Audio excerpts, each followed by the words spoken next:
What's up, everybody? Spiderian here, and I'm coming in to give you guys some context to the way that this video is structured. Now, this rambling about anime review thing isn't going to play out exactly like most of my other ones do. See, what I'm going to be doing here is I'm going to be giving you guys a bit of context to how this episode is going to work. And then after this, the rest of the video is me and a call with my friend talking about, and quite literally rambling about, Fate Zero. So, let me explain why. I just finished Fate Zero today. And of the time of the recording of the call with my friend that I'm going to be discussing Fate Zero about, I finished it maybe 20 minutes before the call. So, this was a very last minute call. I didn't have time to, get him to set up his mic or anything like that. The audio quality is relatively fine.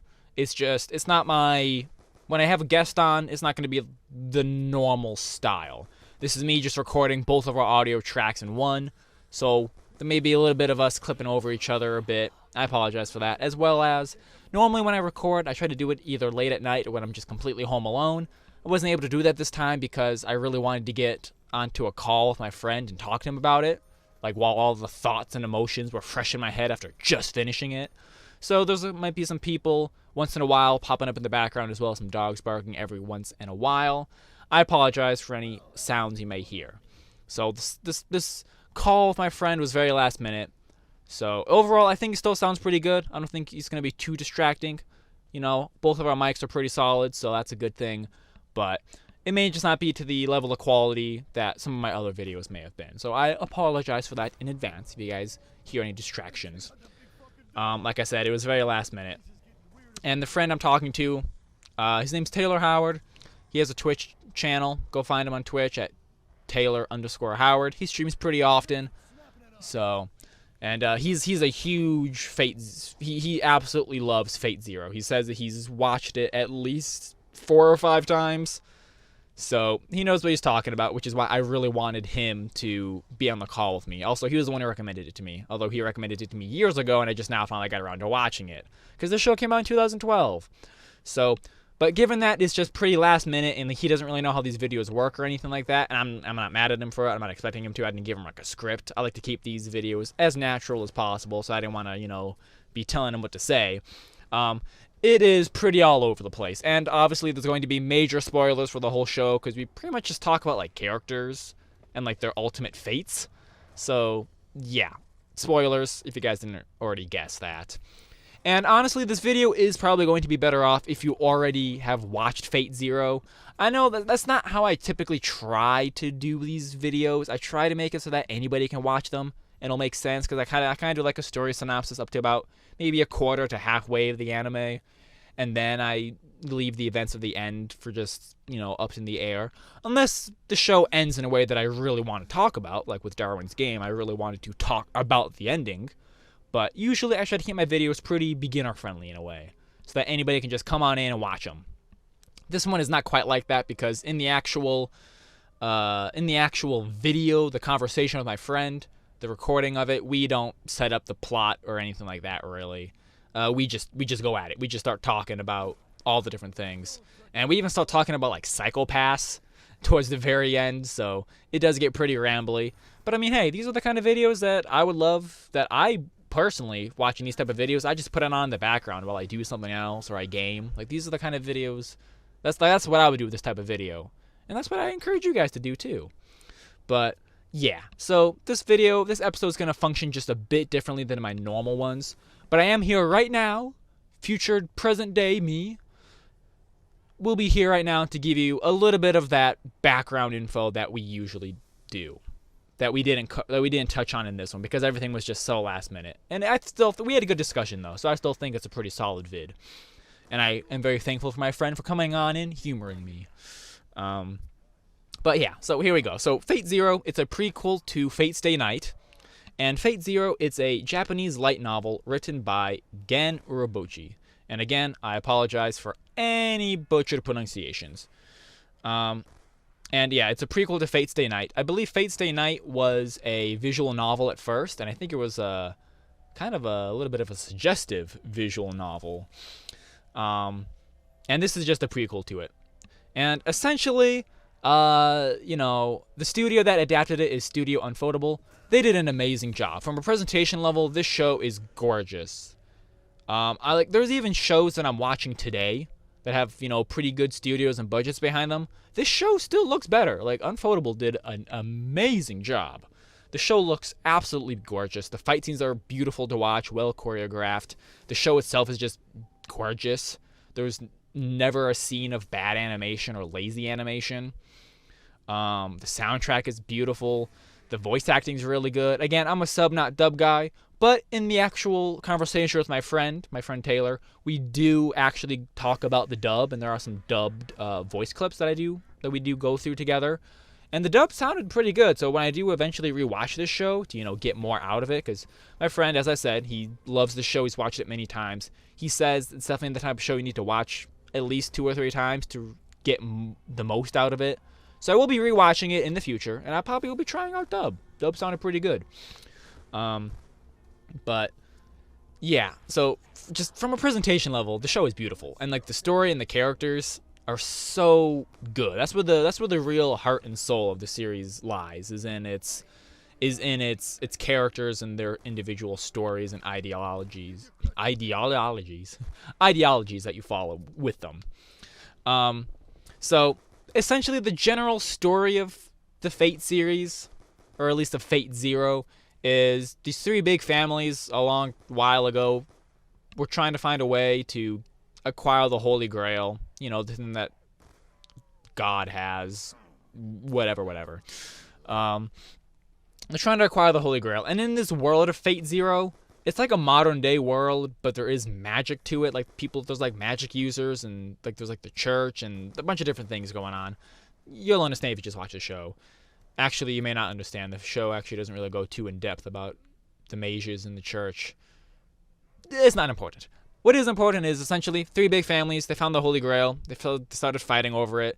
And ever since then, every 60 years, the Holy Grail comes back. And these families, as well as other people, engage in this Holy Grail war, where essentially they summon different people from different heroic spirits or different legends from history to fight for them and try to acquire the Grail.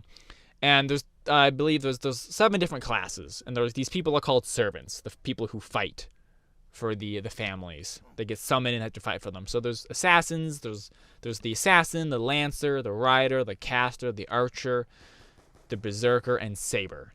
And they all have different strengths and weaknesses, but it largely comes down to which heroic spirit or legendary figure you acquired.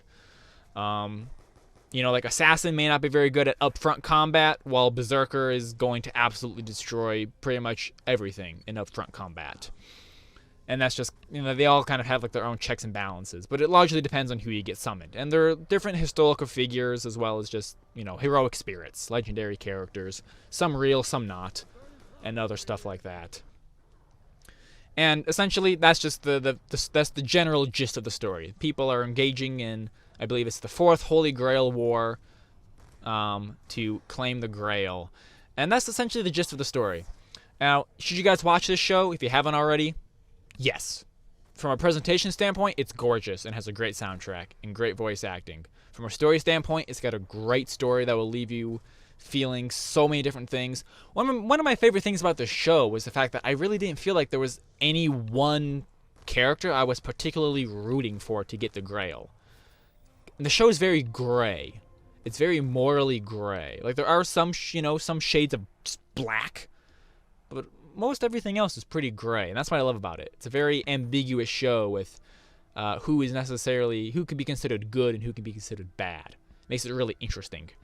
But yeah, give the show a watch if you haven't watched it already. Hey, it came out in 2012, but I just finished it in 2020, so yeah, I can't necessarily call the age card on the show.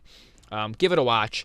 And yeah, if you're going to proceed with the video, I highly recommend that you already watch it or have already watched it, because yeah, from here on out, there's no structure. There's no story structure. I don't do a big plot synopsis or anything. We don't follow in a chronological order of events. We just go all over the place. So thank you guys for watching. I hope you guys enjoy the rest of the video. I really appreciate it. And I just want to thank my friend Taylor for coming out and, chatting with me about it. It's a really good show. Give it a watch. And yeah, that's all I have to say in this little intro. I mean, this intro of over 10 minutes now, but whatever. I gave you guys some extra info about the show, so can't say anything. And yeah, without further ado, thank you guys for watching, and I hope you enjoy. Please don't leave. Please watch the video all the way through. There's nothing special at the end, but I would just appreciate it. All right, see you guys later. How'd you enjoy that ending? Oh, yeah. So, Fate Zero. Finally watched it after, it came out in 2012? Something like that? I'm pretty sure I've been urging you to watch it since, probably since as long as I've known you, actually. I think so. I remember you and Dylan showing me an abridged of it. Fate Zero, yeah. Yeah. I had no idea what was going on, but now I do. I'm sad that Abridged got canceled. But yeah, I recall the first time that I got to the end of it, I certainly had some mixed thoughts. I think most people do by the time they get to the end of it. Yeah. Like, I literally finished it 20 minutes ago, if even that. So I've had no time to, look up ending explained, so I'm just sitting here with my rawest thoughts, and I gotta say, like, I feel empty inside. Yeah. That tends to be how people feel on the first time through that. I definitely won't be able to rewatch it for a while, I can tell you that much. Yeah. I actually do end up normally rewatching it like once a year. And I tend to get more out of it each time. I tend to get something different out of it every single time I watch it. But, so an interesting thing, I think I told you the other day, right? Yeah, well, it's like a prequel to Fate, Stay Night. Yeah, which I've also not watched. Yeah. Okay, so the thing about that, right, is if you watch Fate Stay Night, you know how this story goes and who ends up walking away from it for the most part. Like, the results of that if you're familiar with Fate Stay Night.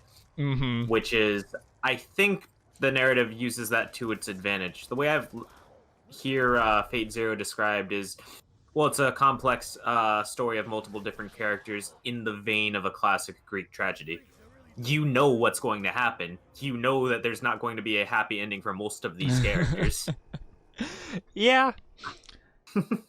Yeah, that's definitely true. I mean, but yeah, since I never watched Fate Stay Night, I had no clue who lived and who died. Although I knew from the beginning that no one was gonna have a happy ending except for Waver. Waver. He gets a happy. He's like the only one who doesn't get completely screwed over by the events of everything. Yep. And, well, I actually have a lot to say about Waver, but probably best saved for later. Because there's certainly a lot of interpretations of Fate Zero, and it tends to that sort of empty, almost nihilistic feeling that you get with the interpretations of the ending is by no means uncommon. Well, I don't think I have nihilistic feelings. Well, more so that the interpretation of the idea is something akin to that, or emptiness, or similar sort of things, right? Yeah, it definitely didn't leave me feeling happy. I can't say I had a smile on my face when everything ended. I think I was more like, well, damn, that's 100% right. Yeah. The way I like to describe Fate Zero, well, it's largely a story about characters of different ideologies, right? And you see that, like, Kiritsugu largely stands for some form of utilitarianism, whereas, Saber's more of the honorable knight, kind of. She's about the spirit of chivalry, right? And you see this with some other characters as well. And Kirei's sort of thing being more akin to nihilism, and Gilgamesh's thing being something like, to some degree, hedonism. God, Kiri. Oh. I love Kirei's story. It's so good. He's so innocuous for the first half of it. I know he's kind of just like a little bitch in the first half who just has a really deep voice, and he's just like, "Hey, I'm doing stuff," and then he just has a complete 180. Yeah. I love his conversations between I love the conversations between Kirei and Gilgamesh. Dude, Gilgamesh was like the true mastermind behind everything here. Yep.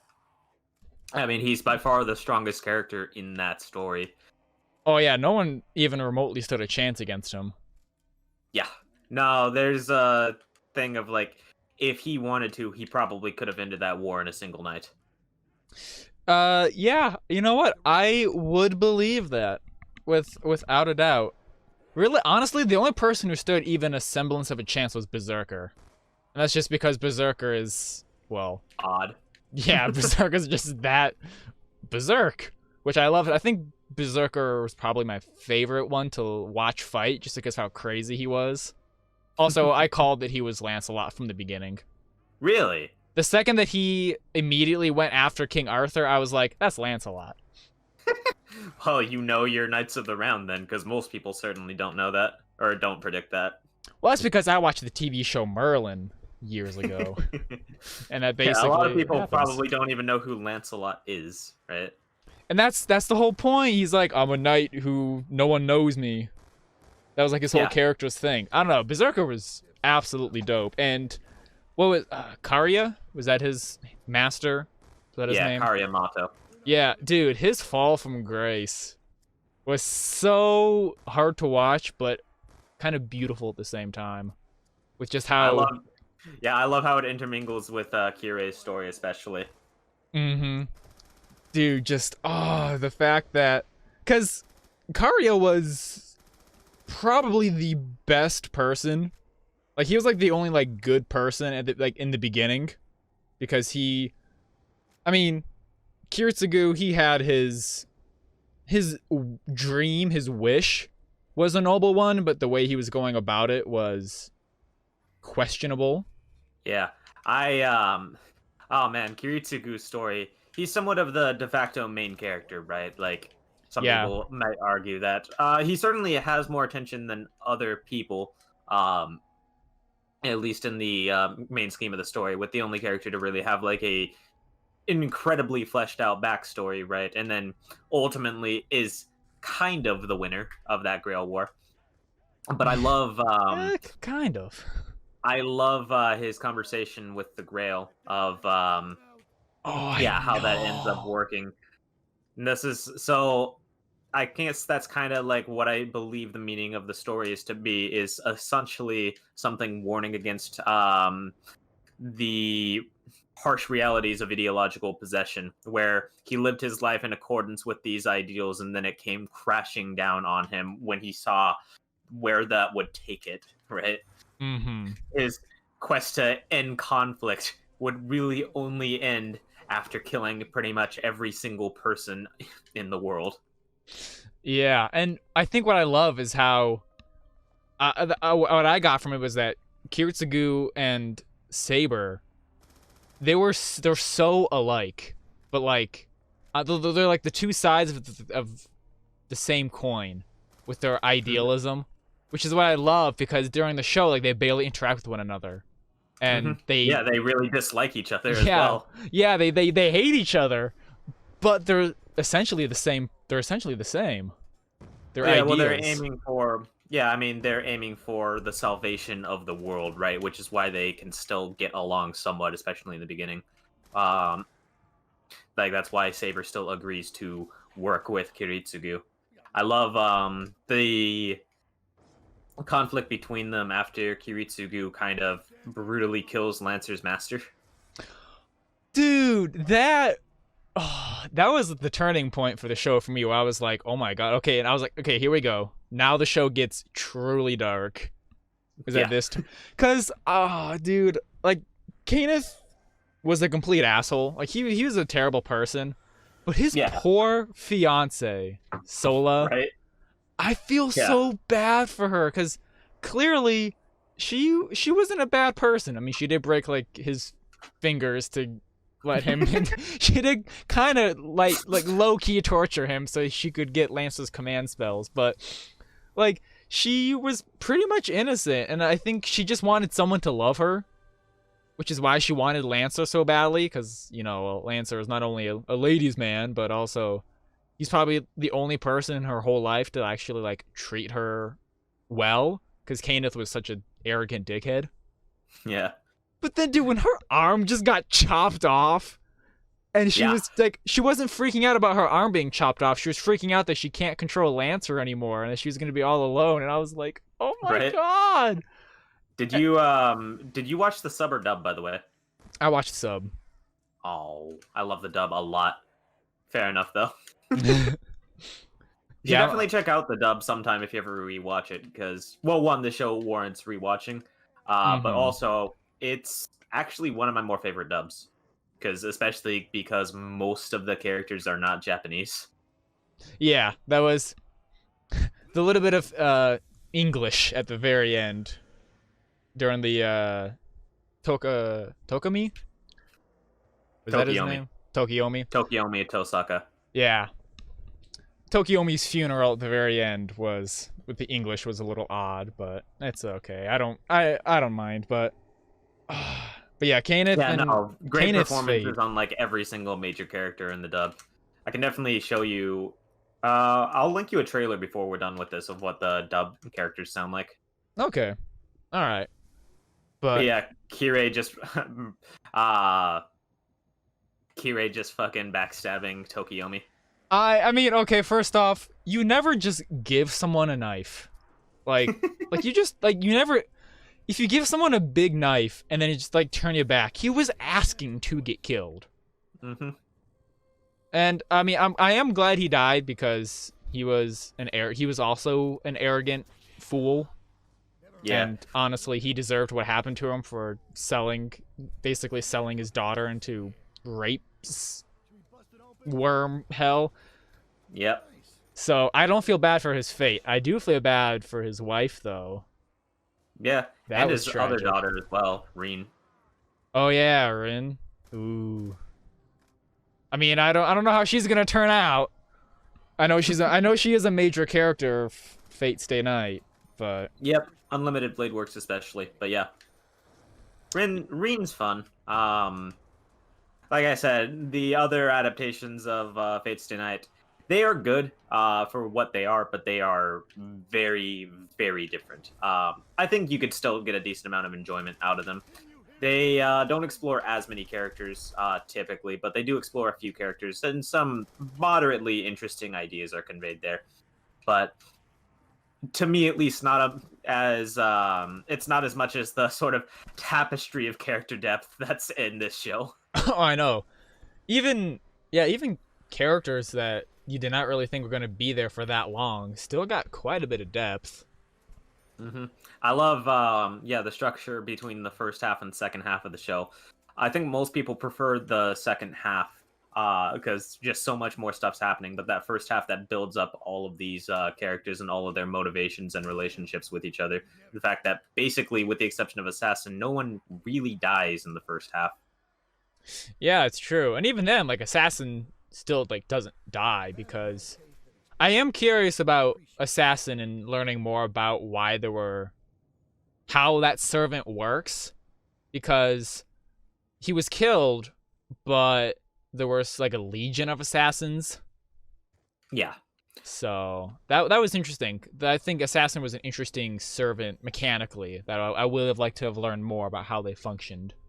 Yeah, well, that's one thing. As much as I do love Fate Zero a lot, and the thing is, everything that occurs in Fate Zero makes sense within the context of how this world is supposed to work, but that it doesn't necessarily explain all of that. And I think you kind of got that a little bit, especially with the ending, but that overall, while that is true, and some might even consider that to be a big problem, is that the kind of heart of the story is still very much so intact, regardless to what degree you understand the intricacies of what's going on with how this world, and especially the Grail War itself, is supposed to function.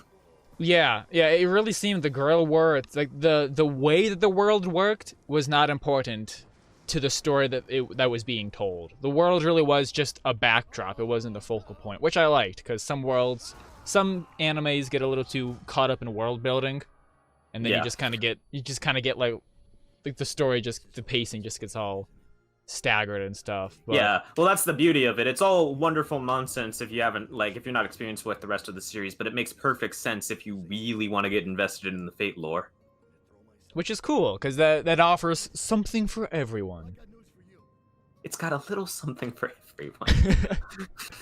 And then poor Irisville, or however you pronounce it, because Irisville. because yeah, I was watching Japanese, so I felt so bad for her. She was best girl. To be fair, not much competition there. I mean, true. That is true. I mean, I like Saber a lot, despite how flawed of a character she truly is. Which I liked how she kind of came to that realization at the end. When she had to, off Lancelot. How she was kind of like, wow. Yeah, This is what her sort of stuff created. Yeah, she's like, wow, I'm a shitty king.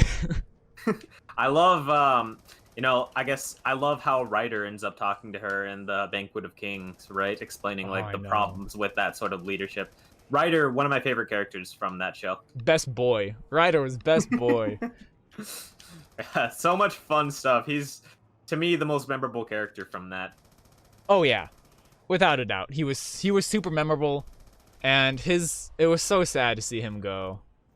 But at least Gilgamesh was a very, cocky asshole and everything. But Gilgamesh is such a good villain. He is. He really is. But I'm glad that he still had respect for, even though like the power levels between the two were so different. He still had respect. So here's a little thing that you might not have noticed, but Ryder was the only person to ever figure out that Archer was Gilgamesh. Doesn't Saber say it at the very end? No, he doesn't. She still, because even in Fate Stay Night, because Gilgamesh is still there, she still refers to him as Archer. Oh. Yeah. But no, I believe after Saber kills Castor, like when Ryder and Archer are talking on the bridge, he refers to him as the King of Babylonia. Yeah. And in their last confrontation as well, right? And this is even true of like when at the Banquet of Kings, like Ryder says, like, I believe he's given me a clue as to what his true identity is. That's what I liked. I like how, like Ryder comes off at first as just kind of being a big dumb brute, but he's actually really smart. Yeah. And he was the best. He was the funnest. He was the funnest one to watch, as well as he was probably the most kind-hearted and realist of all the other summons. Because he didn't hold on to these ideals of chivalry, nor did he just want to have everything as his treasure. He just wanted to, he just wanted to conquer some stuff, Yeah, and he's certainly not without his faults. And that should be certainly noted. But one thing about that, there's a great video on this, actually. So there's this guy named Alexander on YouTube that does some pretty good character analysis type stuff. And his takeaway from that, and I actually kind of agree with this, is that Waver and Ryder's story is the truest heart of the message of Fate Zero, juxtaposed to the, well, kind of somber, depressing nature of the rest of the story. Yeah, the least amount of depressing stuff happens to those two compared to literally everyone else. Yeah, well, it's almost like compared to every single character who basically becomes martyrs or slaves to their own ideals, with the exception of maybe Kirei and Gilgamesh, is that they're the only people that really actually seem to be enjoying life, and that's kind of what Waver ends up learning. Right, so like that story there as to like people who the story's made up of very intelligent, very competent people, but are ultimately possessed by ideals, and those ideals end up breaking them. Even Karya, to some extent, for the record, is guilty of that. Oh yeah, and well, it certainly comes back to bite him. He just dies. Yeah, brutally, very brutally. But the fact that Ryder still had his own ambitions, right? But never failed to live as an actual person. Mm-hmm. And that's what he And passed that's down to the Waver. exactly, yeah. And Waver learns to stop being in such a hurry. There's this great scene in episode 12, I believe, and I'm probably gonna get some of the stuff wrong because I like the English dub a lot. But you know, Waver is a little bit. He's dissatisfied because he can't take pride in winning the battle or winning the Grail War if it's not from his own strength. And Ryder just says like, "There's no need to rush. There's no need to rush. No one ever said that the Holy Grail War would be the single most important event of your entire life. There will be others." Yeah, that's Which is kind of insane for him to like recognize. There, it's like this is a fight of life and death. Yeah, and the line that I fucking love is, I believe it's, "When the day finally arrives that you can find a way to live that you are truly proud of, you'll be forced into your own grand battle, one that you will have to fight whether you want to or not. There will be plenty of time then to find your battlefield." Yeah, dude, Ryder was constantly just dropping the best advice, because Waver he was started off as being so insufferable. Annoying, yeah. I love how he develops as a character. Yeah, me too. I mean, To the and point that he had like the least claim to the Grail out of everyone there, I would say. just wanted to grow like 30 centimeters, yeah. I know that's not what he actually wanted, but I like saying that. It's really funny to think that. I love how that's all Ryder thought of. Oh, we just want to use it to grow a couple of inches? Okay. Yeah, and I love that. So I love the final confrontation between Gilgamesh and Ryder, Iskandar, Alexander the Great, by the way. But I kind of figured you got that. But yeah. I love, at the end, right after Gilgamesh just ends up pulling out another trick to use against Ryder. Waver just stands there, and Gilgamesh actually spares him.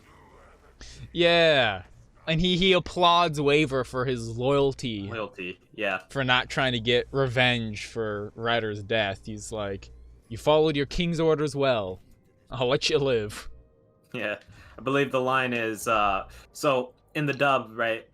Okay, so in the dub, the line is, after Gilgamesh looks to Ryder's hand and sees no command seals, it's like, "Your loyalty is splendid. Never allow anything to tarnish it." Yeah, I think he said something. Walks away. He said something along those same lines in the sub, I believe. Yeah, that's actually one thing. So I've seen the sub a few times. The actual the official translation is really fucking close to the dub, which is admirable because the dub and subs tend to have incongruities between them a lot of times. And obviously that's going to be there as long as there's differences between language, but they are pretty damn close. Yeah. In this. Seems like it. Definitely seems like it. But yeah, man, jeez. Yeah, the first half of the show definitely starts off kind of on the slow side. You're kind of trying to figure out who you want to root for, like whose corner you want to be in, but you just can't really find anyone. And then by the time you start beginning to figure stuff out, people start dying. Yeah. Then the show really ramps it up. Oh, do you like how the most religious characters in that, the most pious, devout worshippers of God, are the mass murderers? I know, right? Kiri. That guy is serious. Like, that guy, No, I was talking about Castor and Ryunosuke. Oh. I They're talking about the forgot existence about of God. Yeah, they talk about the nature of God and how he has to enjoy all of this stuff. Yeah, their conversation on God, followed up by, "Let's summon a Cthulhu." I was so happy to see Ryunosuke get shot. That brought a smile to my face. Right. Just because he was the example of pure evil. Yeah, I would say so. And then he also, for some reason, thinks Saber is Junde Arc. Yeah, that was interesting. Like Castor was unable to discern the difference between the two. They do in Fate universe actually look very similar because Joan of Arc is actually a real person in the Fate universe. So Interesting. But yeah, it was Lancer just had a terrible night. That one night was so bad for Lancer because he had to break his beloved spear so that Saber could actually kill the Cthulhu beast. And then he had to kill himself with his other spear. yep. And then, yeah, no, I think I was saying my favorite piece of dialogue in that is probably the conversation between Saber and Kiritsugu right afterwards about Kiritsugu's thoughts on chivalry and knighthood and heroes, right? I thought that was such a powerful sort of dismantling of the problems with the ideology that Saber is beholden to. But then, in the same vein, you also see the result of that right there as to the problems with Kiritsugu's thing, as he just essentially murdered, surrendered people. Yeah, like they were out of the fight. I don't know. I mean, I can't. I don't know. It's that decision to kill Kenneth and Sola was interesting because I can see the logical reasoning behind it, but also like there also just kind of wasn't a need to do that. Yeah. Oh, also, I do like Kiritsugu's backstory quite a bit. But there's a fun little thing. I'm not sure if you caught this, but in the first episode, when Tokiomi's talking about Kiritsugu, he says something along the lines of he once brought down an entire airliner just because his target was on it. I didn't catch that. Oh. Yeah. Oh. But then you learn the backstory behind that airliner being brought down, and that was sad.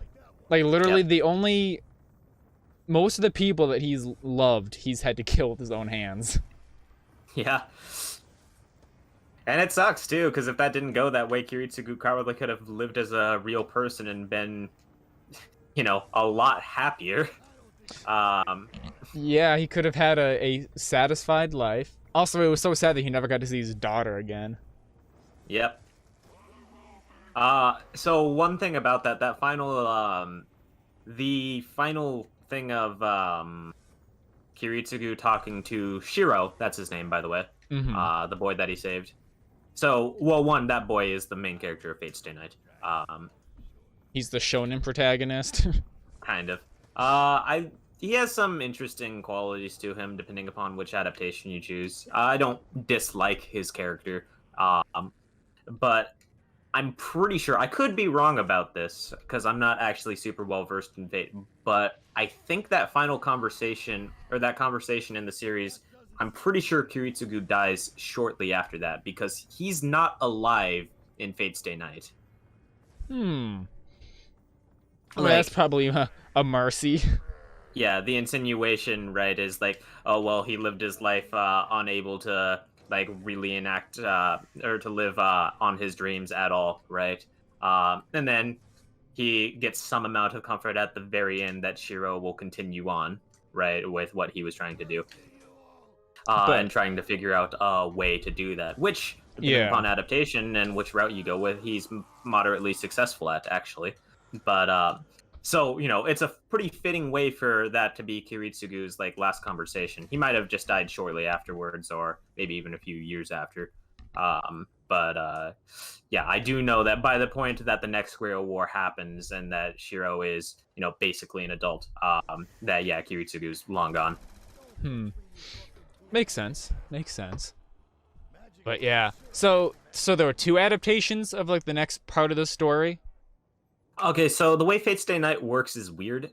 Fate Stay Night was originally a visual novel with 3 different routes. It was also very pornographic. Hell yeah. That's what that started as. It has 3 different routes. It has the Fate route, which focuses more on Saber, actually. Same Saber from this show. In the aftermath of that. She's a very different character, by the way, to the point where it's actually kind of odd, and she's arguably, or the reason that she's different is because of the events of, well, her entire ideology just being crushed right before her very brutally over the course of Fate Zero. There's the Unlimited Blade Works route, which focuses more on Rin Tosaka, And there's the Heaven's Feel route, which focuses more on Sakura Mato. Sakura being the girl that Karia was trying to save. Yeah, poor victim of the literal rape worms. Yep. Okay.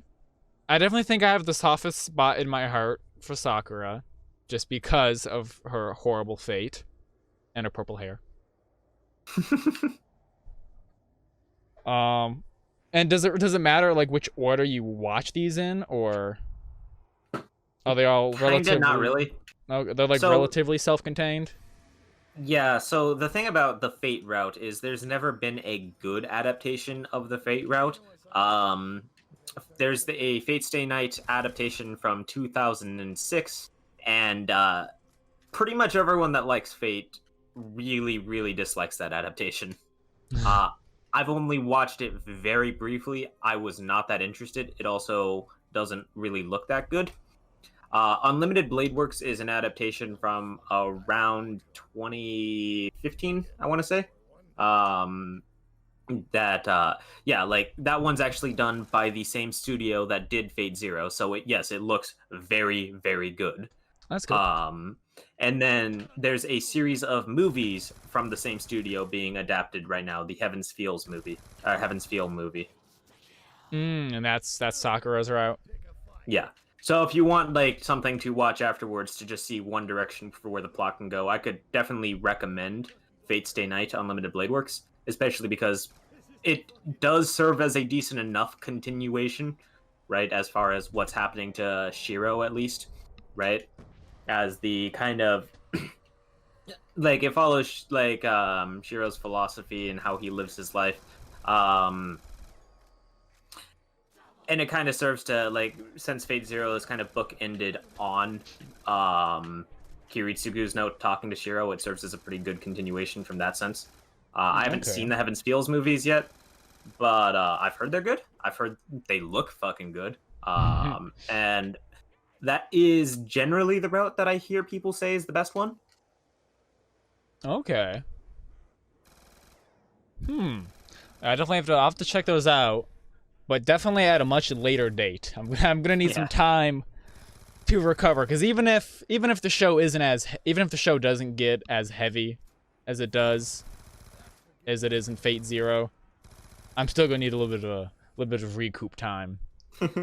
Cause, oh man, I absolutely loved when Kiritsugu gets to talk to the Grail, and just he gets to discover how his wish would be granted, and how the Grail is also like, the Grail is kind of the bad guy here. The Grail, I heard some people referencing the Grail to like a type of demon in some folklore that would try to make bargains with people in exchange for a physical form.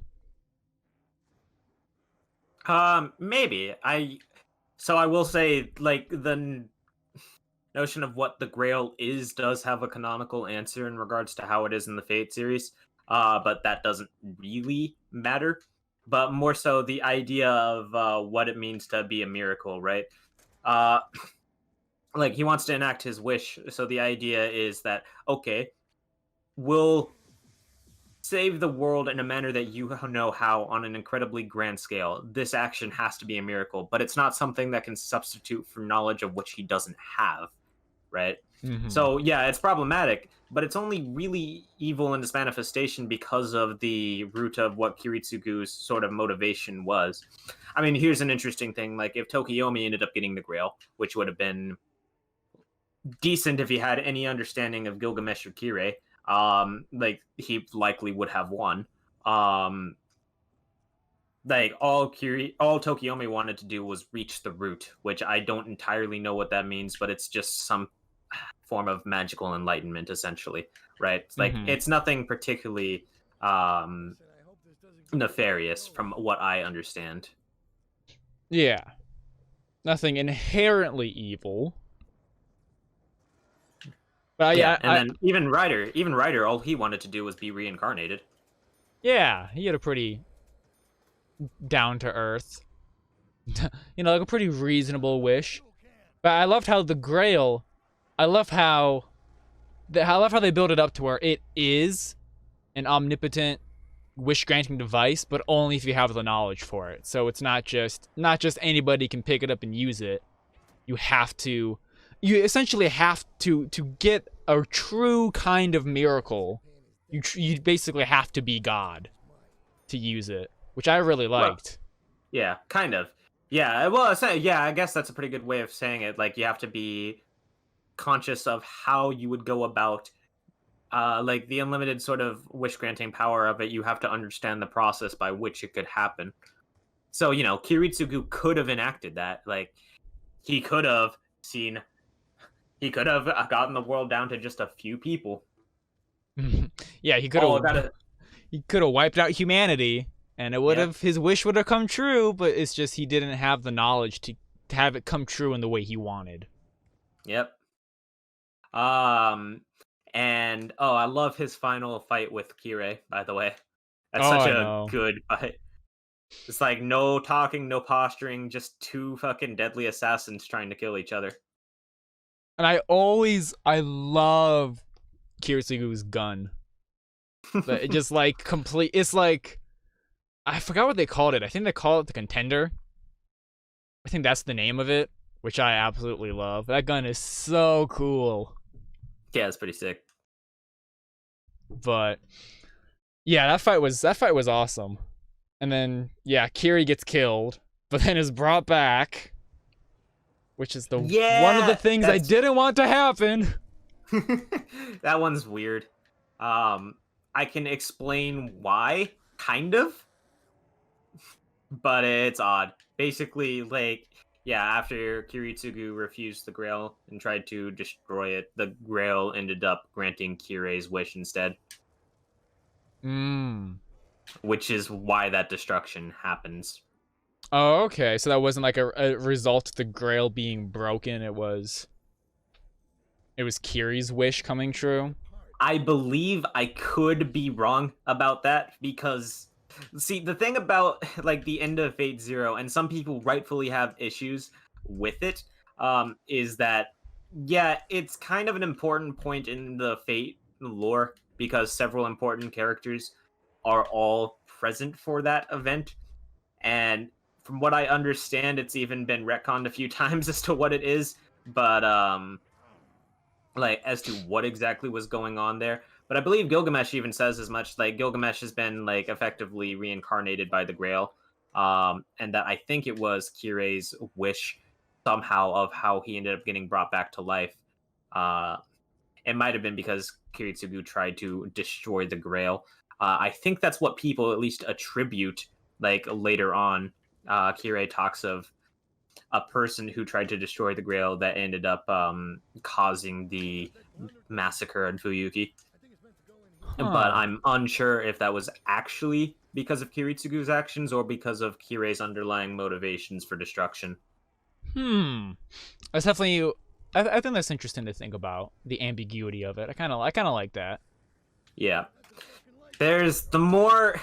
It's also weird too because the more you look into it, the weirder it gets. Like the fact that Grail, the Grail that's talking, that's actually a servant from the Third Holy Grail War.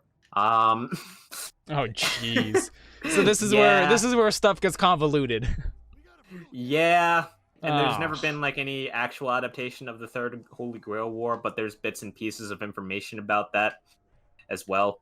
So it's odd. It doesn't matter for the sake of that story, but it's very odd. Yeah. I get that.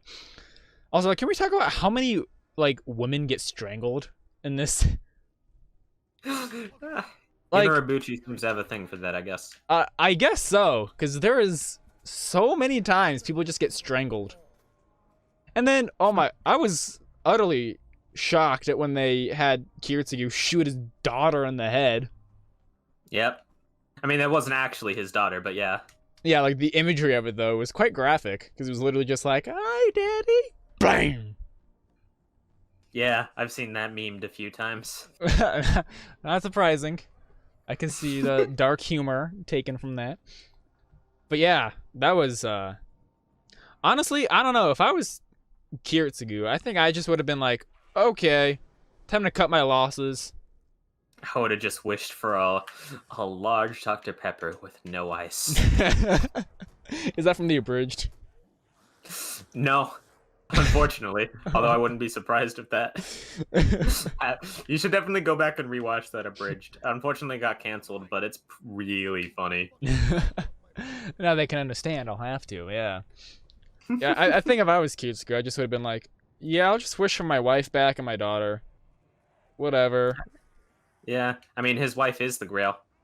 Dude, how bomb would that be? You'd be like, hey, honey, I want a sandwich. Boop. It's right in front of you. Yeah. Oh, but one thing that's actually funny, and you'll definitely notice this if you ever watch this again, which I definitely recommend. Dub is really good. But an interesting sort of thing is how these stories play out. So in lieu with it being a classic Greek tragedy, a lot of times characters will straight up reflect on what's going to happen and what the result of some of the more protagonistic forces naivete is going to be. Saber especially. Like Gilgamesh plays sort of the role of something like a jester, right? Or maybe the choir preaching of events that will end up happening as a result of the actions that some characters have taken. He basically calls what the result of the Grail War is going to be, and especially how it ends for Saber. Yeah. But you even see that with Kirei and his sort of thing on Kiritsugu. When he's strangling Irisfield, he ends up asking about like the motivations behind Kiritsugu because he finds himself similar to him, right? Mm-hmm. And then yeah, like his desire is to end all conflict, and Kirei almost amusingly reacts like conflict is central to human nature, right? How this isn't something possible. Like Yeah, it was as if at first, like, Kirei kind of had some sort of twisted admiration or affection for Kiritsugu because he thought they were, like, the same kind of empty shell of a person who just, you know, kind of desired destruction. But then he's like, oh, this guy's just an idiot. Yeah, well, Kirei tried to hide the fact that his nihilistic tendencies and nihilistic and destruction tendencies, right, through serving the Holy Church as an Inquisitor. But, you know, Gilgamesh ends up prying this out of him. It's like, so, you know, there's a line of, like, Kirei describing joy as sinful, right? But because, like, to him, joy is seen in sinful ways, the things that he gains pleasure from, and once he starts to fully embrace the monster that he is, the things that he's capable of doing is very fascinating. The fact, like, how he just manipulates Karya, that stage play with Gilgamesh and Kirei watching as Karya's motivation comes crumbling down all in front of him, makes it look like he killed Tokiomi in front of Tokiomi's wife and also the person that he loved. And then he strangles her and makes her like kind of like a vegetable. Yeah, and you know, he describes like how Tokiomi died, how Rin's father died, right? You see there's like even a bit of a smile on him as like he sees her crying about that. Yeah. And gives her the knife, gives her the fucking knife that he killed him with. I know. Dude, like there was no point for that. He just did it to be a dick. Mm-hmm. But he did it because it gained him pleasure, it gained him joy. Yeah. Dude, at the behest of Gilgamesh. I know, dude. Kirei has become the true embodiment of evil. All he desires is to add on to the suffering of others. Because it brings him joy. Yeah. Oh, man. See, I would have liked to have known what Kirei was like before he lost his wife. Because they talk about that in the very first episode, where they're like, yeah, his wife just croaked, so this will be good for him. This will be a good pick-me-up. Enter the Holy Grail War. I recall reading something about when his wife died, he cried, but not because he lost her, but because he was unable to kill her himself. Oh my god. I believe that, honestly. That guy's a sick bastard. Also, I love how easily his father died. Like, you see, like, Kiri gets lit up by a machine gun and is just okay. Like, his clothes are like bulletproofs, and he's just like, Yeah. he's he's literally getting like shot in the face and in the hands, but like he's fine, like no bullet wounds. Then his father, who's probably wearing the same clothes, gets just shot by a revolver on the back by Canis, and that's just the end of him. Well, I mean, sneak attack. That's double damage. And pierces defense, I guess. I guess so. But yeah, no, it's interesting. Could certainly reflect more on the characters, and there's a lot to say about most of them. It's actually been a while since I watched Fate Zero, so I might end up rewatching it again soon, seeing what I have to say about these characters. But I do remember most of them because I've seen this like 4 or 5 times. Yeah, it was really good. I was staying up till like 3 in the morning watching, because I was just like, I can't help myself. I gotta see what happens next. I gotta know. I will say, it's harder for me to judge it like in the sub, just because I don't speak the language. Not that it's impossible to, but as far as the dub, probably my favorite dialogue that I've seen in anything. Huh. Like, just how naturally it fucking flows. Which is something that is harder to capture, right, when you're translating another language. But, yeah, I mean, let me see if I can find a piece of dialogue from Fate Zero and link it in here real quick. Wait, even in the sub, you know, they didn't do the classic thing where the characters just stare at each other while they all blabber on about, you know, like they don't spend 20 minutes charging up their special attack while talking. Like, the characters that did do that were like the foolish, chivalrous ones, and they kind of got, you know, punished for it with the other servants coming in to the fight, like on the very first night, pretty much. Like, Saber and Lancer were just going on and on talking about each other, about how it's such an honor to fight you, and then because of that, the other servants would have a chance to get shots in, which I like that, because it kind of just helps make it feel a little more real. Because in real life, no one just stands there and talks for 20 minutes. Yeah. All right, let's see. Oh man, I cannot find any good fucking quality clips of the dub. It's always been a problem with the. Okay, let's see. And well, yeah, it is an aged show. Yeah, I mean, I found the scene where Karya kills, strangles that one chick. Oh, jeez. That poor woman. Dialogue. I mean, I have some clips, right? But most of them are like fight scenes and shit. Yeah, people only care about the action scenes. Which, to be fair... which is unfortunate. I like how Ryder puts it. You might consider this a Grail dialogue rather than a Grail war. And I mean, okay, like, to be fair, the show is absolutely beautifully animated from start to finish. There was, like, not a single scene that looked bad, which is incredible. Yeah. No, it looks pretty fucking consistently great. Even by, like, today's standards, because the show came out in 2012, and it still looks better than most of the modern-day animes I'm watching. Okay. This isn't much in the way of dialogue. Well, copies a bunch of different characters, but it gives you an idea. I love all the voice acting for all of this, though. It's a short enough scene. Just the summoning of heroes. Okay. Let's see. YouTube actually open this? Probably not. Right? Heed my words. Oh.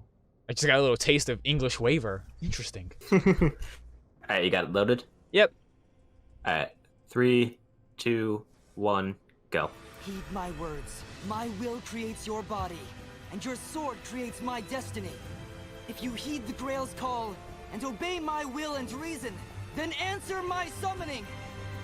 I hereby swear that I shall be all the good in the world, that I shall defeat all evil in the world, Then let thine eyes be clouded with the fog of turmoil and chaos. Thou, who art trapped in a cage of madness, and I, the summoner, who holds thy chains! Seventh heaven clad in the great words of power! Come forth from the circle of binding, guardian of scales!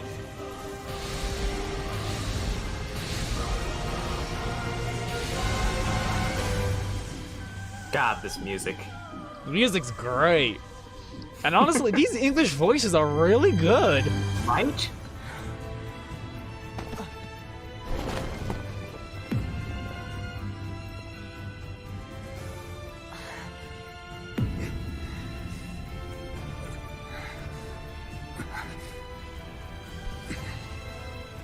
Behold him, Kirei. We have won the battle. Victory is ours!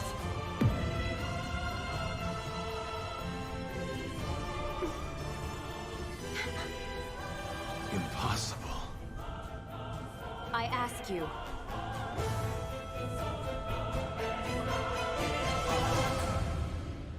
Are you worthy to be my master?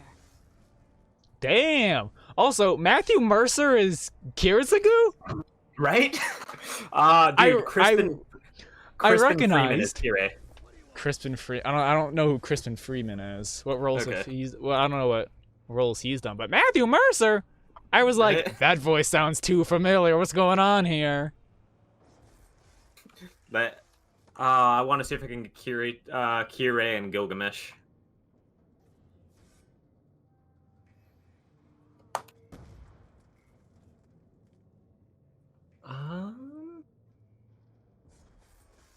Wow.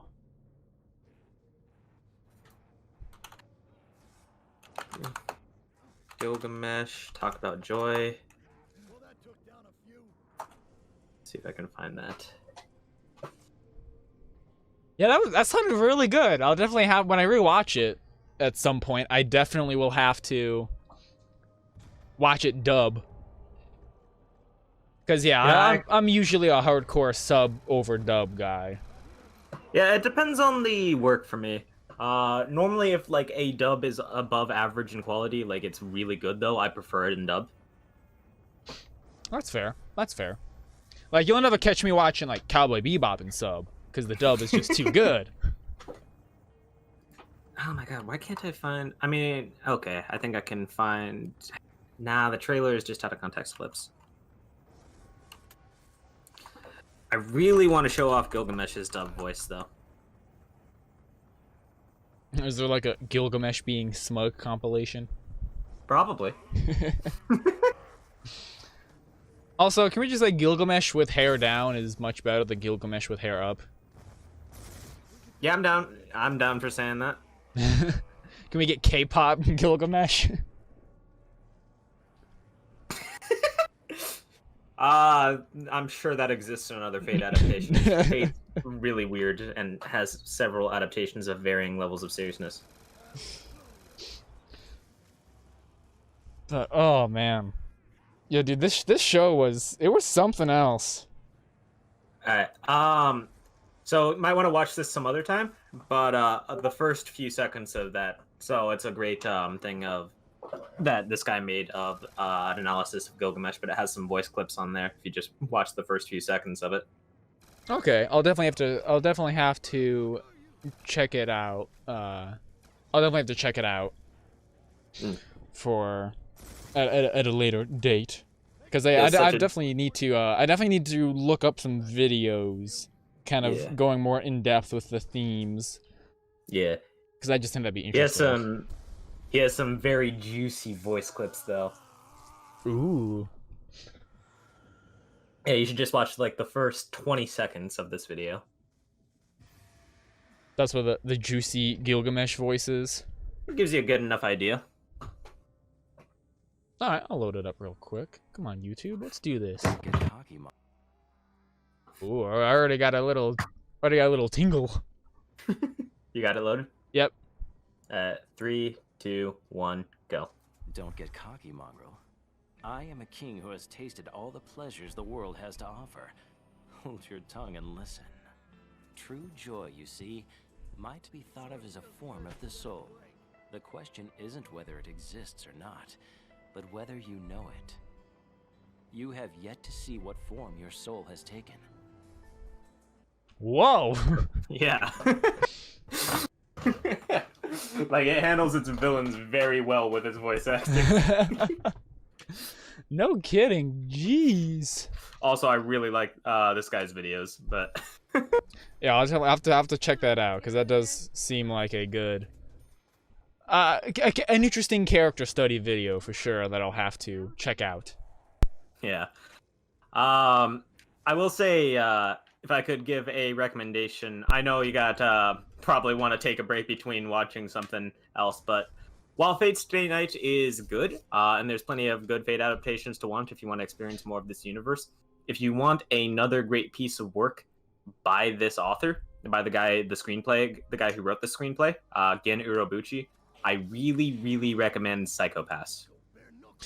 I've heard a lot about Psycho-Pass. Just season 1 or both seasons, because I hear some negative things about season 2. Okay, so I dislike season 2 a lot.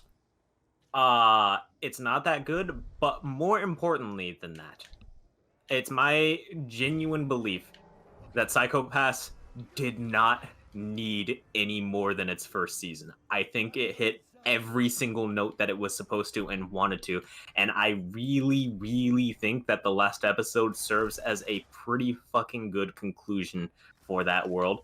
I have seen some of the later season stuff. It's all right, but it certainly doesn't really fit in with the rest of like how good that first season actually is. And the first season is only 22 episodes. Okay.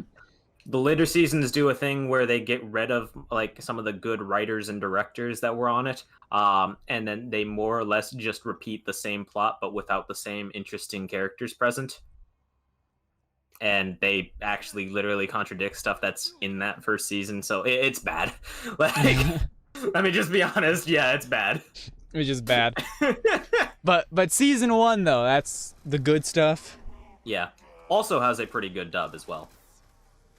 Okay. I like Fate Zero's more, but it has the same sort of thing of how it handles its villains, though its main character, some people don't some people don't particularly care for the main character's voice in the dub. I think it suits her just fine, especially because it changes as the series goes on. Not the voice actor, like how she portrays the character changes as is necessary, and it fits. Like, her voice is somewhat not annoying, but more subdued, which fits the character that's there. But yeah, highly, highly recommend Psycho-Pass. The basic premise is a society in which your capacity to deal crime is measured through technology, and you are treated as a criminal based on the ability to think as a criminal, whether or not you actually committed to any actions. That is a very interesting premise, I must say. I like that. And what I like about that is, so it's like it's approach from characters of law enforcement in this society as the main characters, right? And how society itself has changed quite a bit as a result of this technology. The ability to kind of see the contents of a person's brains just through technology and their thought process on things. But the great thing about this, it's a like dystopian, like cyberpunk sort of genre thing, right? But what makes Psycho-Pass so good to me is you have this sort of idea, right, of a society that more or less any single rational person ought to fundamentally detest, right? Yeah. And it's written to be as competent as possible. It's written in such a way that its end result is still better than anything we've ever seen. So it takes this sort of thing that you should hate and writes it as powerful as it can be. And it's really interesting to see what they do with that. That is interesting. There's a comic book storyline called Secret Empire that kind of follows that same idea of where essentially it's Captain America gets turned into a Hydra agent and has been pulling the strings and fundamentally collapses America and then rebuilds it with Hydra. And it's kind of like a totalitarian society, but things are better. So it kind of makes you think, well, interesting. So if it's like that, I like that. I like those kind of you kind of have to weigh whether the morality, or if, like, what's more important, like the morality of something or of its effectiveness. Yeah. It's interesting. And I love Psychopaths as a kind of like sort of explores this idea through several different characters who have a different thought process on these and stand in different sort of thoughts. And the great thing, it comments a lot on like the role of government and the individual within societies, right? And the great thing about it is for every point that it presents, it also presents an equally compelling counterpoint to it, while still being a fairly satisfying narrative in and of itself. Okay. And will it still leave me with this feeling of emptiness after finishing Fate Zero, or is it a little bit happier? Yeah. Oh God! Fate Zero the first time will give you an empty feeling. On subsequent runs, not as much. Psychopaths, I believe I believe even with the sort of contents of the last episode, does leave you with a fairly satisfied feeling, and the interpretation of the story as to what the solution might be when faced with circumstances like this, right? I think it has a very positive message. So I don't think you will get the same empty feeling. At the very least, if your interpretation of the story is the same as mine, which I believe is very intentional with it, so. Okay. And that's about as much as I can say without spoiling. All right, yeah, fair enough. Yeah, don't spoil anything. Don't spoil anything now. But despite that being another almost decade-old show. This, yeah, I think this one was 2013. So not quite a decade, but getting there just a bit. Yeah. And so, well, anyways, you said you said that Fate Zero is your favorite piece of fiction. Yeah. And the reason for that is how it explores the idea of ideological possession within its characters and the motivation that you can have, and while also giving you like, it writes these ideologues as incredibly competent, intelligent characters with very good motivations, right? And shows the problem in each of them in the same way as in something in the vein of a Greek tragedy, right? While also simultaneously giving you something of an answer as to how to live in this sort of world and face the realities of it, which is communicated through Waver and Ryder's story. I think if you take those parts and really get into that, as to what the overall message and takeaway is, it's actually a fairly optimistic look at something. There's two sides to it, obviously, right? I suppose, in a sense, you could say the two characters, or the people that walked away with it somewhat well were, Gilgamesh and Kirei, but also Waver and kind of Ryder, right? As to the two sides of people that really were never entirely taken hold of by the curse of ideals, as Ryder might put it, right? Which is something that I think several people in general have a tendency to fall for, to outsource their kind of critical thinking capabilities to some sort of frame of reference as to their North Star of what everything has to fall into. So to point that out in such a great way and write these people to be so competent in spite of that, and then to not only do that, but provide a feasible, actable answer to that, as well as a destructive answer, but nonetheless an answer as to how that could go, I think is a very powerful thing to be able to do with fiction. Okay, yeah, I see where you're coming from. I see that. Yeah, I can definitely see all that and why this would constitute you being your favorite piece of media. Yeah. And I will say, I don't think it would have been the first time that I watched it, although there was some. So I guess when I watched it for the first time, I was like 13, maybe 14. Right. So I watched this, and a lot of this stuff went over my head, but there was something that just kept me coming back. Like, what is about the show? Is it just the well done dialogue, the great music?